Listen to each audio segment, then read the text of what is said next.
రాష్ట్రంలో న్యాయవాదుల వరుస హత్యలు, వారిపై దాడులను నిరసిస్తూ పలువురు లాయర్లు అసెంబ్లీ ముట్టడికి యత్నించారు. నిన్న హైదరాబాద్ సంతోష్ నగర్ లో జరిగిన అడ్వకేట్ హత్యను ఖండిస్తూ న్యాయవాదులు అసెంబ్లీ ముట్టడికి యత్నించారు.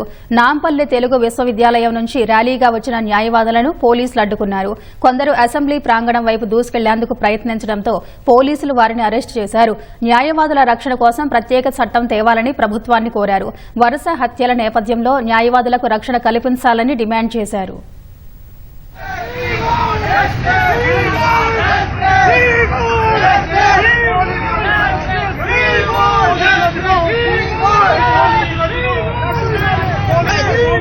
We demand